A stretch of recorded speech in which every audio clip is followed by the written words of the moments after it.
Yo, yo, yo. Mudmade Boxing Talk. It's your boy Joey Black. Giving y'all my insight of the fight for Sunday. My insight of the fight was great. I predicted Lipinets was gonna win. He definitely won. Um, Peterson started off great. I felt like he was controlling, dictating somewhat of the pace of the fight, but he was just slowly but surely letting Lipinets close that distance. Um, you don't want to do that. You don't want to go into a dog fight with Lipinets. I understand he was coming up in weight, and the thing I didn't know coming into the fight honestly that Lipinets was gonna win. I knew if Lipinets can take the punch though, if he could take the punch at 147 from Peterson, he was gonna do great. Cause I mean, it's not like he's not used to taking a punch. Um, I felt like he was getting on the inside. There was some good exchanges though. It was some real good exchanges, and I'm like, yeah, it was some good exchanges at a distance. Peterson was popping that jab, man. He was keeping him at bay for a while. He was keeping him at bay for a while. Um, I just seen it closing in. Slowly but surely it was closing in. Peterson's getting some unnecessary punishment. He was at that time he was 35-4. Come on, man. Like you know about the survivor mode. Like I don't know if something about that Spence loss did something to him. I don't know if he felt like I don't know how he felt coming into the fight because I've been hearing a lot of things on how fighters been coming into fights and you know maybe he didn't. Maybe he just knew like throughout the fight like man this is about to be it for me. You know what I'm saying? But Lipinets is closing that gap in and them. I take my hat off. I take my hat off to Lipinets, man. He stuck in there and made it a dog fight. You know what I'm saying? And Peterson been in there with some big dogs before, and at the same time, I'm proud of them both. I'm proud of them both for sticking in there. I think that Lipinets got some work to do. He got some defensive work to do. But him at 47 for long, I don't see him being at 47 for long, man. If that's what he's trying to do, I don't know for sure. But if he's trying to come up to 47, you're going to have to tighten up, man. Especially against some A-level fighters. Of course, like, me being me, since I can come at you guys on a personal video. A bit about me. My favorite boxers is Porter and Broner. It started off being Broner first, then I've been Broner and Porter even before them two fought. I think a good fight for Lipinets would be Broner. I think that would be a good fight for him. I think Porter would be just too much. He'd be just taking too much fucking punishment, man. That'd just be too much for him right now. I think that'd be a good fight for Lipinets. I mean, he got the crawl. I think he should try to unify the 140 division because technically it's somewhat open. Um, it's nobody's really coming up to 140 yet. I know. It's who you got there? You got a couple of cats that's there. I know Mikey said he was talking about staying at 40. First it was 135, then he said he's going back. He's going to 40. I think Lipinets could do good at 40. I think that 47 is too much smoke. But then again, what a lot of people fail to realize is he did a fantastic job. Granted, he's 14. Well, he's 15 and one, I think. Um, that was a good experience, and that was a good name for his resume early. Like you got a resume like that earlier. I don't even think Spence even had nobody solidified like that on his resume that early. And that's 15 fights in. You got somebody that good on your resume, man. And then you retire them. Like, he didn't even get... If y'all notice, Peterson didn't even get a chance to take his gloves off. Like, his gloves were still on. Like, he was holding that joint like he was like a newborn baby was holding a bottle.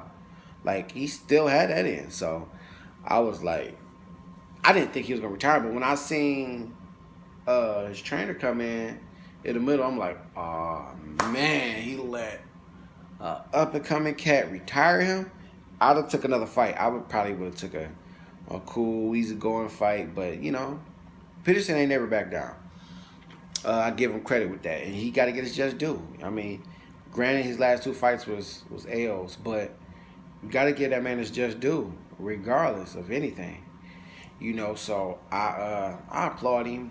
It was a good fight, man. I didn't see a KO. I seen it going 12 though. I definitely seen it going 12. I didn't see a KO coming, but once me and my boxing brothers, we was in a group chat. Shout out to Black. Shout out to Tone. Shout out to Jay. Shout out T Gill. We had a special guest last week. We had KB. Um, Shout out to everybody. Jay couldn't make it, but he definitely stayed tuned and he watched. He didn't give a fight prediction. Jay didn't give a fight prediction, but everybody else did. I think Kevin went with Lipinets with me. Um, Sometimes that veteran, that experience don't kick in. Like you don't expect it to use it against certain cats. You know what I'm saying? But you know, um, that was just a dog fight. Shout out to the undercards too. They fought some good fights. Granted, uh, the main fight. Shout out to Simpson. He looked good. Simpson looked it real good. You know, he looked it real good. Uh, the fight before the main event, that was a good fight. Um, Conley, is that his name? I think it was Conley. He fought a good fight. Good. He tried to make it a good outside fight. Sometimes it be a dog fight when you coming into cahoots like that, and you gotta um, try to close that. You try to keep that distance from your fight when you fight an outside fight, and that's where I think, not to bring it back up from last week, that's what I think Spence did with Mikey. He showed that he could fight an outside fight. He doesn't have to come in and plow drive, and I don't know if that's what Peterson was doing, but I feel that Peterson had a lot of the heat on him because Spence walked through. They say he the way he did Mikey Garcia, Peterson should have did with Lipinets, but styles make fights. You know what I'm saying? So I feel it was a lot on his back that he had to get him out the way. You know what I'm saying? And when you got them good fights coming on, you got to put on a good performance, and I think Peterson did. But I was going back and forth with Rob Hobb. Shout out to Rob Hobb. Shout out to Rob Hobb. Um, we was going back and forth, and he saying Spencer. I mean, not Spencer, but Peterson was dictating the fight, and he was, but he was getting caught. Peterson was getting caught with some shit. Like he was getting caught. Like I'm like, man, listen, man, you shouldn't let that boy pop that jab. And if his chin tucked under his damn shoulder blade, like collarbone, he was right. You know what I'm saying? I just Peterson, his whole stance is just weird to me, and I'm just like, he gonna get caught slipping, and he got caught. He didn't really what we call funky chicken. He really didn't funky chicken, but man, the way he was moving, and I'm looking like, oh man, he about to go tell his mama about what the fuck going on. But man, dang, I didn't see the KO coming. I'm gonna be real honest with you. I didn't see the KO coming out. I thought it was gonna be split, but the KO came, and I know Lipinets is feeling good, but don't still. That's what happens when you do well.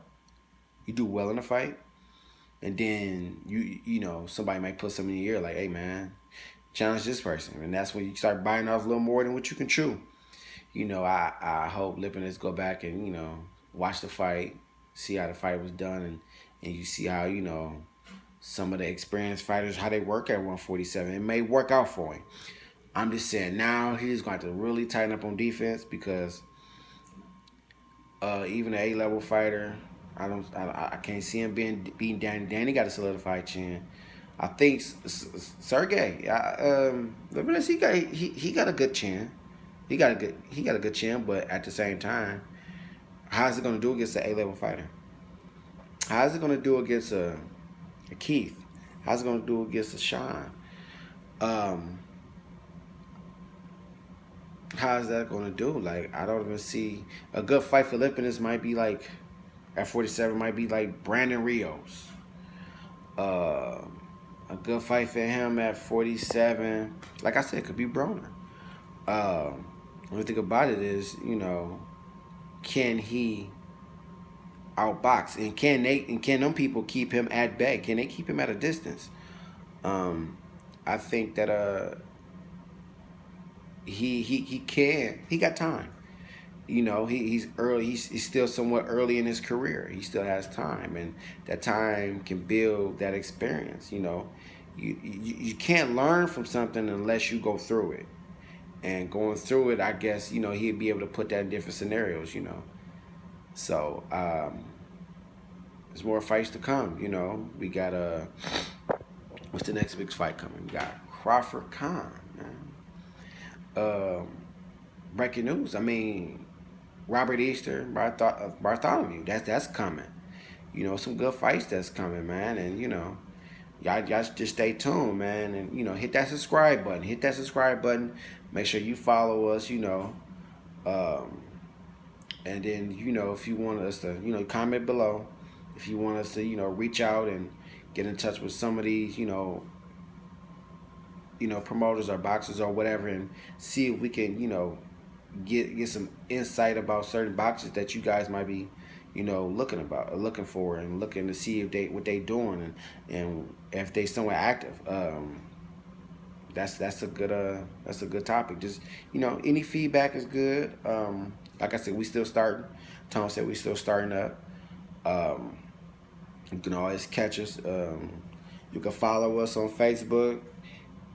Email. You can follow me on my Facebook, Joey Black, on Facebook. You can follow me on Snapchat, Joey Black 419. And then we make some stuff work for you guys, man. We'll keep the latest news. You just keep tuning into us, and our feedback. Any feedback is good feedback. We're not to the point where we feel we too good. We want to be able to give you guys that news. As soon as we find out, we'll cut a video. Boom. Like I'm at my own home. Everybody's at their own home. I know Rob High posted a video. Tone's gonna post a video. Just keep on the lookout, and we'll keep you guys informed. Mud Make Boxing. Peace.